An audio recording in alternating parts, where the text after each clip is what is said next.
people watch it on the replay. And then I'm going to upload it to all my channels too, so it can get more views. Sweet. Nice. Okay, we're live. So We're live. Today I have a special guest, Robert Bockstael, and we're going to, some of you might remember him from the X-Men animes as Sauron and Kazar. We're talking about his latest book, Willow's Run.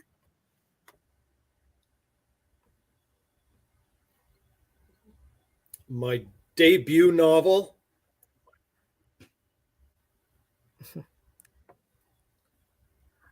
So why don't you tell me what encouraged you to want to get into writing? Well, I was in show business from the time I was about 18 until I was in my late 40s, 49 or so. I mean, I'm still in show business, but I kind of backed away for a number of years. And when I was 49, I kind of stepped back and went, I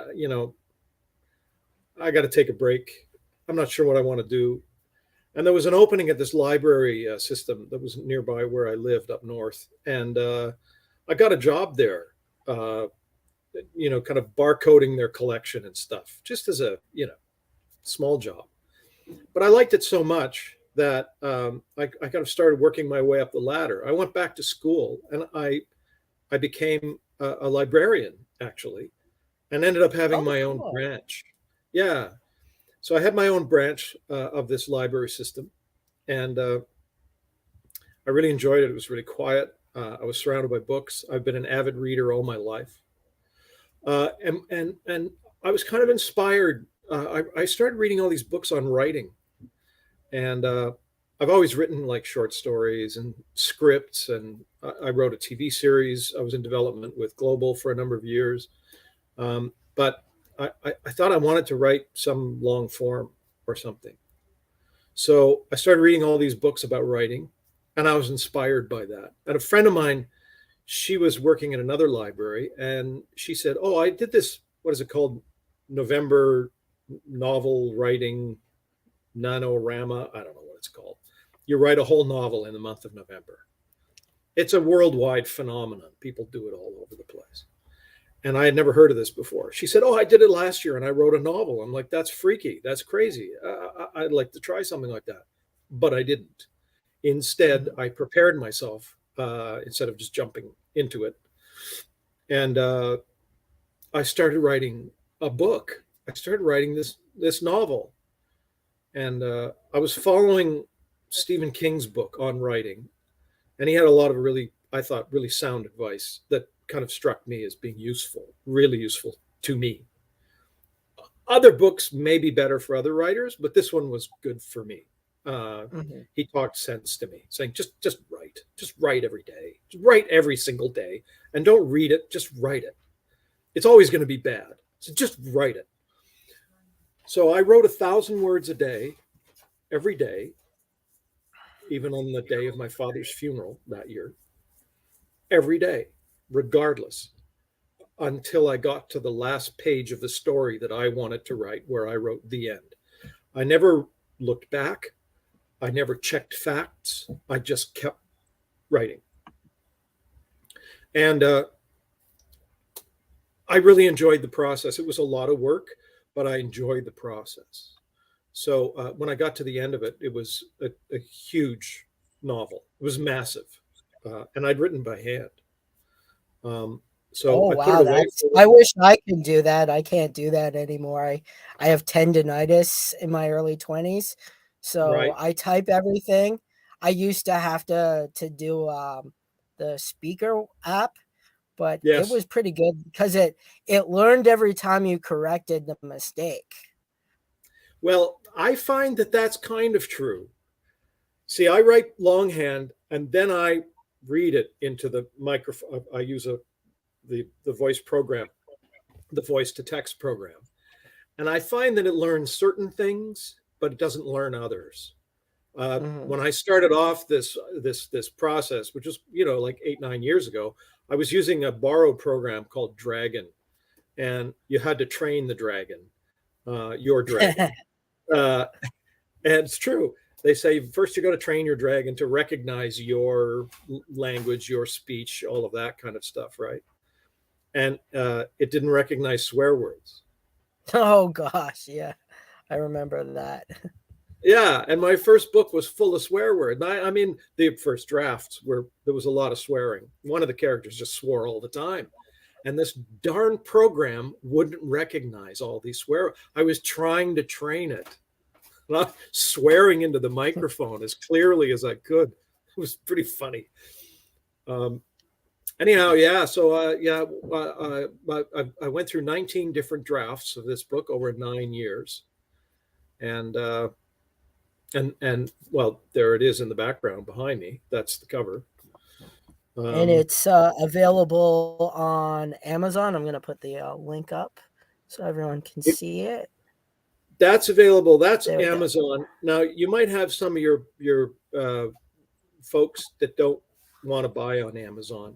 If you go to my website, robertbockstael.com, there's a whole page of icons, and they are links to all of the different places that you can get this book. It's all over the world on hundreds of platforms. It's not just on Amazon.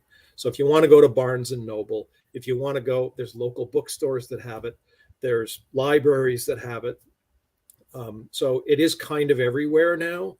You just have to search it on Google, and you can find it, and it's in every format as well. It's on audiobook, ebook, hardcover, the large print hardcover, soft cover. I mean, it's everywhere. It's a real treat to get it on audio, because you get to hear Robert's very talented voicing work. Thank you very much. It was a pleasure to do it, actually. I had never done an audiobook before. And I thought, I had to do it. I just had to do it because I was a voice actor for so long. Mm-hmm. And some people had advised me, you should get a director. And I thought, why? Why do I need a director? I know this book. I know how to use a microphone. But I did have a fantastic engineer here at Bart Sound in Ottawa.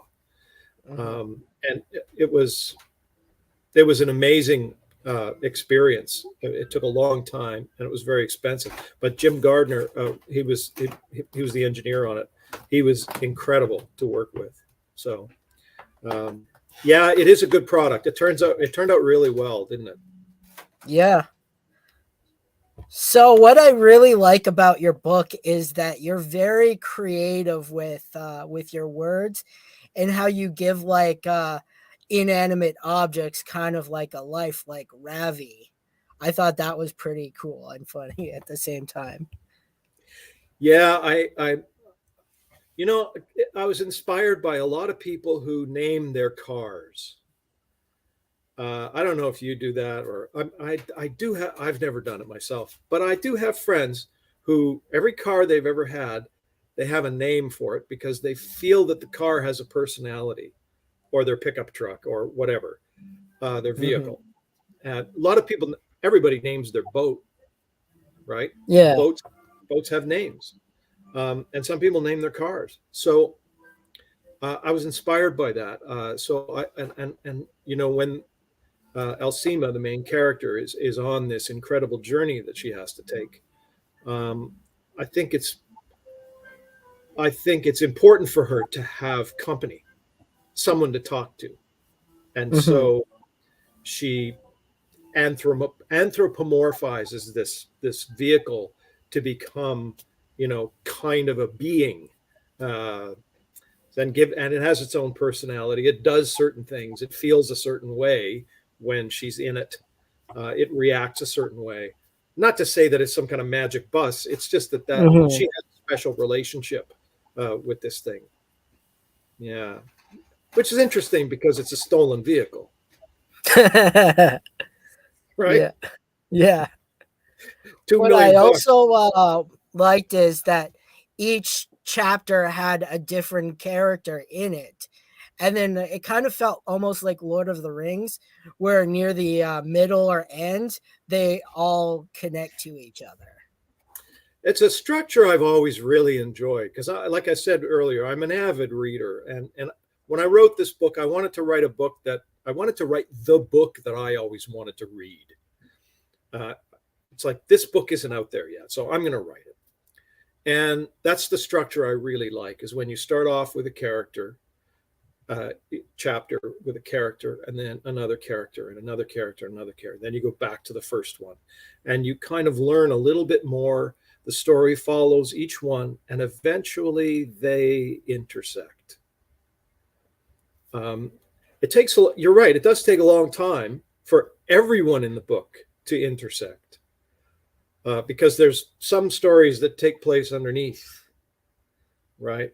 The main action, literally underneath the main action. And it takes a while for them to intersect with those stories as well.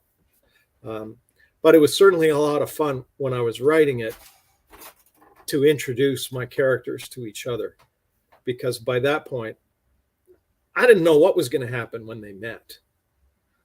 In creating it, sometimes the characters seem to dictate what actually happens. And you just kind of, as the writer, you just kind of channel it and just follow it through. So that was a great experience for me. I really enjoyed it. So you did mention that you worked in a library. Is that what inspired your character, Booker? Absolutely. I've always loved libraries, and when I went to a couple of conferences when I was a librarian, the main library system would send me on their annual conferences, and I would come back with a report for all of the other branch librarians who didn't go for various reasons.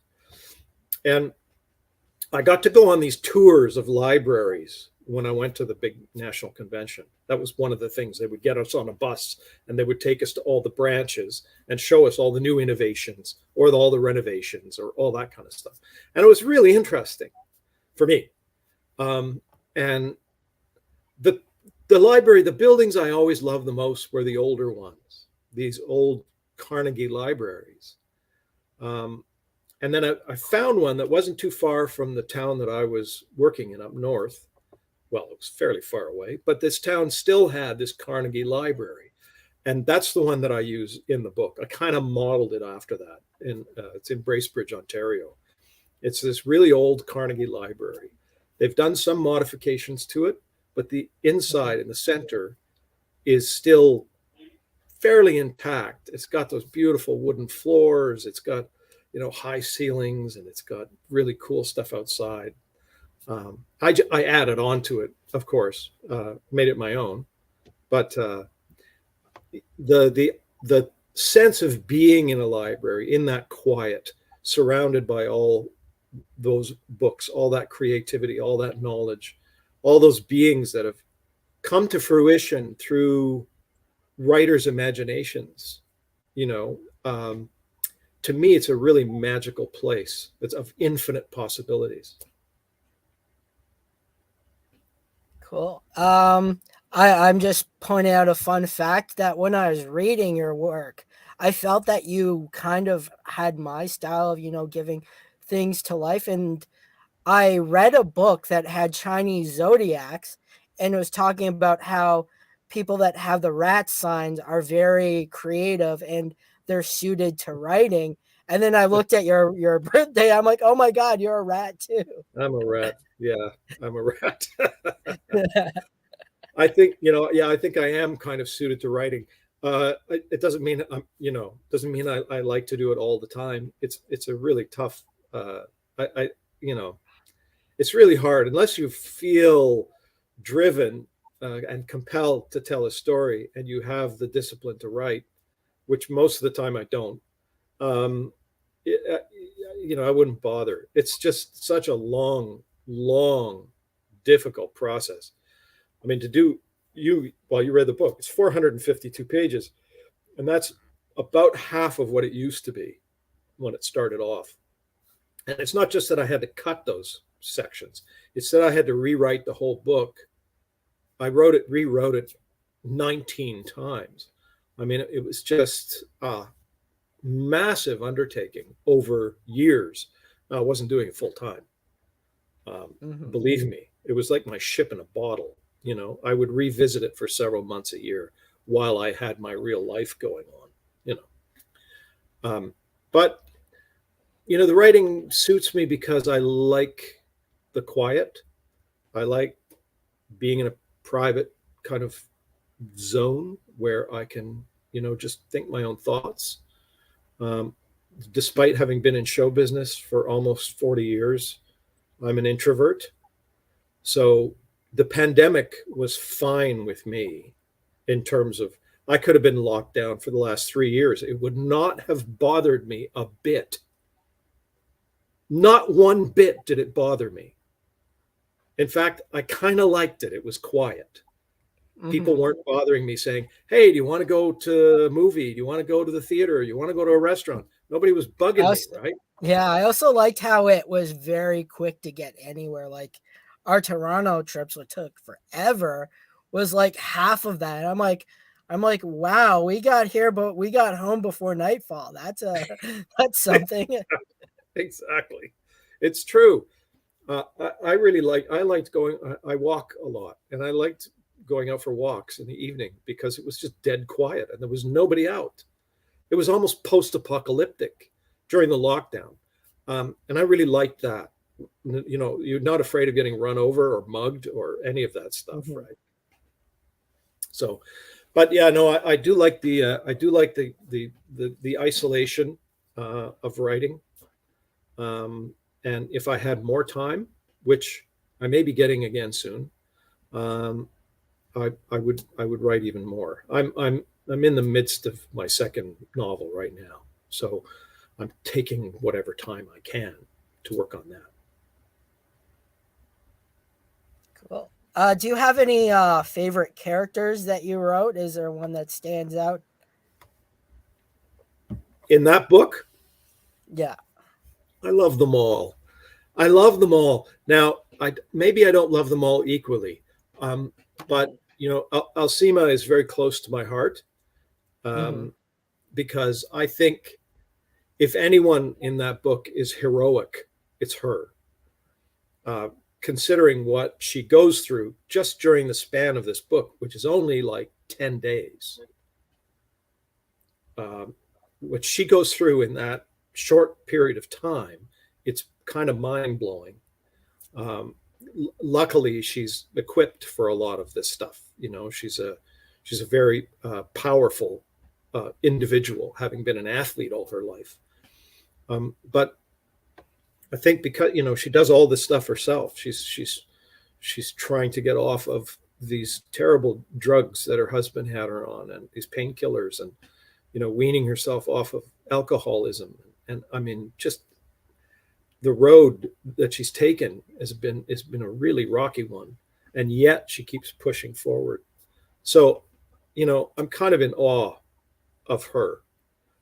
She's a giant too, right? She's bigger than life, uh, physically bigger than any woman that any of the other characters have ever seen. So it's fascinating to be in their kind of position looking at her. I'm also in that book. I have to say, I'm a pretty big fan of Little Jimmy, the movie usher. Um, I like the I like those dark characters that kind of go sideways. Hmm. They have a little plan in their life, and it just takes one little thing to send them off in their kind of to follow their true calling, which is ultimately really dark. And I I like feel that. like it's really fun to write those characters because you can just have fun with it. Yeah. Jimmy, he gets up to all kinds of shenanigans, as you know from having read the book. Mhm. Um, they were, I mean, I had to tone it down because I kind of let him loose earlier on. And he just went off the deep end in other ways. But so I had to rein him in. And I think there's enough readers that are challenged by some of his behaviors as it is. I've had some emails where people are like, that was just, I couldn't, I almost couldn't turn the page sometimes when I was reading through some of the Jimmy stuff. I have a friend who said that she was really careful to close her curtains every night from now on. Well, the more you know. Yeah, well,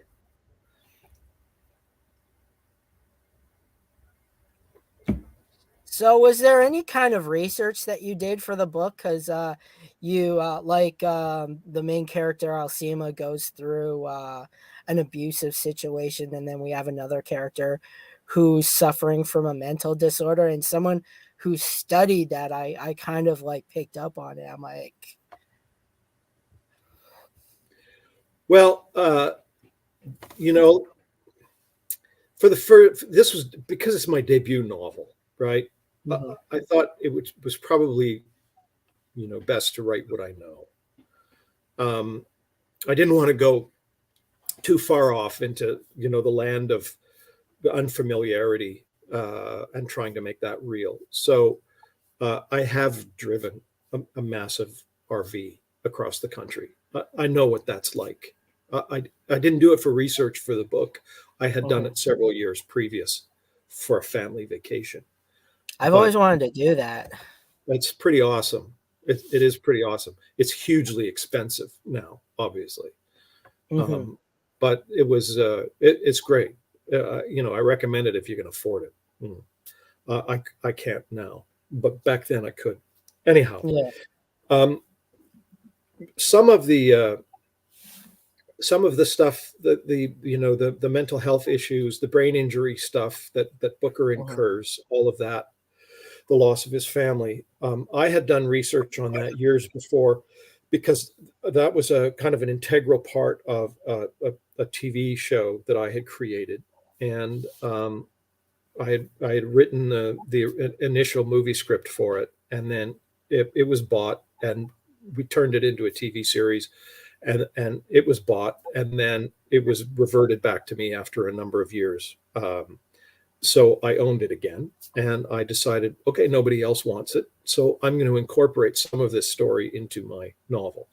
I had done a lot of research on it back then, Hmm. so I didn't need to do it anymore.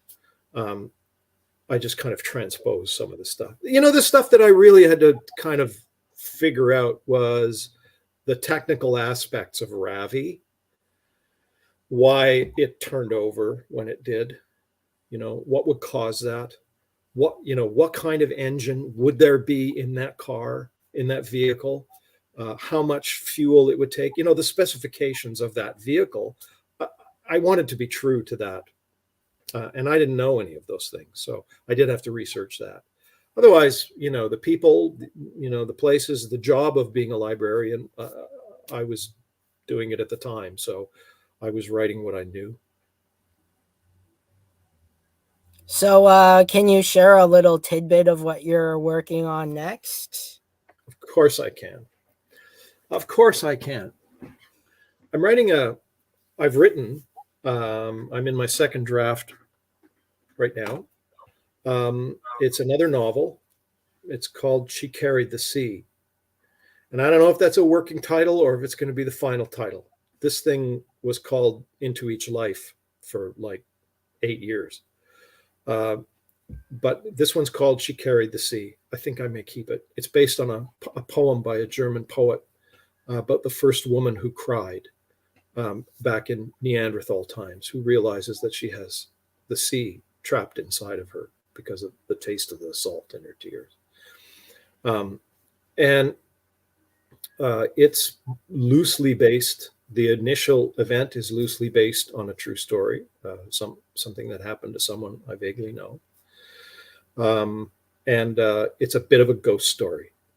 This one actually takes place in Canada, in Nova Scotia, Hmm. um, in a small town on the coast, where this woman is with her boyfriend, kind of the new love of her life, on a beautiful sunny day, and he's ahead of her on the beach.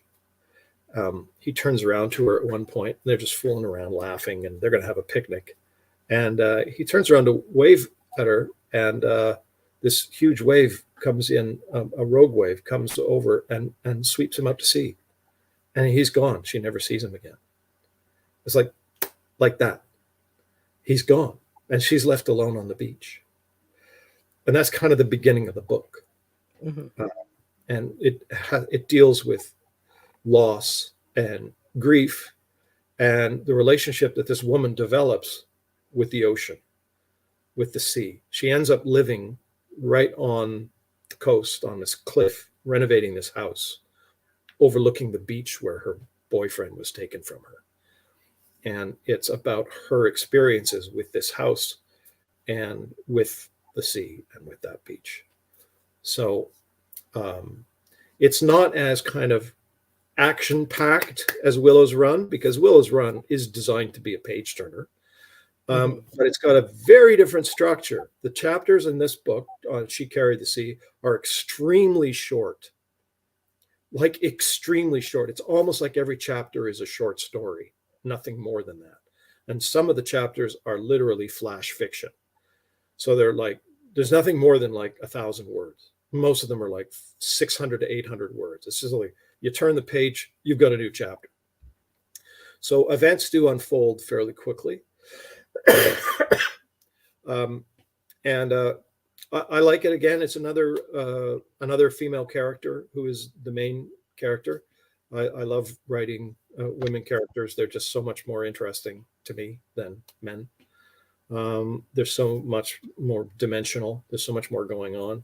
And when you take something away from them in terms of their complexity, it's very noticeable. And the reader is like, well, what's going on here? So yeah, that's kind of what it is. But it does evolve into a ghost story. It's not a horror story. Okay. There's no slashing and cutting and torturing. It's just her relationship with the sea is maybe a allegory for something else. And it all ties into her inability to express her grief. Yeah, so okay, great. So we're almost running out of time. I noticed that you're at Fanaticon Brockville. I'm going to be. Is there any other? Is there any conventions or events that you want to talk about or projects before we go? Well, I'm going to be I'm going to be back up in Deep River. I was at the Deep River Geek Fest earlier this year. And I'm going to be at the Deep River Public Library on the 28th and 29th of October. I'm giving an author talk, meet the author, book signing stuff on the Friday, and on the Saturday I'm giving a workshop. And the following day I'm going to be in Whitney at the West Algonquin Public Library in Whitney. And then after that, I may be up in Coldwater. But these are like, it's a library tour. I'm going to be taking the books around. Oh, nice. Yeah, giving a talk, saying hi to other librarians and other library patrons. It's it's where this book kind of lives. It's being picked up in libraries all over Canada right now. As more librarians find out that so much of the action takes place in a library, they're kind of like, oh, great. And the main character is a librarian. How cool is that? Yeah. So yeah, that's pretty much all I think that I have to report. Deep River, Whitney, and Coldwater right now. Yeah. All right, great. And when I was reading this, I'm like, this has the potential to be the best hit movie or Netflix series. Would you ever consider that? Yeah, absolutely. I have told several producer director friends of mine that the rights are available. I haven't got an agent anymore, so I haven't really got anybody kind of working that element. So I've just sent it to a couple of friends. Big Motion Pictures has taken a look at it on the East Coast, I've got the Nelms brothers looking at it, and they're the ones who created Small Town Crime and Fat Man with Mel Gibson. I mean, these guys are, they're amazing, and they're reading it right now. And I've got another friend of mine in Los Angeles who's reading it. He just directed House of Chains, that was released, I think, last week or the week before. So, there's a couple of people. I would like more and more and more people to be reading it. It would be great if somebody optioned it for television. That would be awesome. It's not what I originally intended it to be, but it is very cinematic, isn't it? Mm-hmm. I mean, it plays out like either a long film or a fairly intense kind of series, a 6-part series or something, right? Mm-hmm. Yeah, that would be great. Well, yeah, it would be. Well, thanks for coming on the show, and for anyone watching this on the replay, go get yourself a copy of Willow's Run. You will not regret it. Thank you very much. And check out my website, robertbockstael.com. It's got all the information about the book and some other goodies as well. Well, thank you. I hope you have a good rest of the weekend. Same to you. Thank you very much for having me on. No problem. Take care. Cheers. Bye.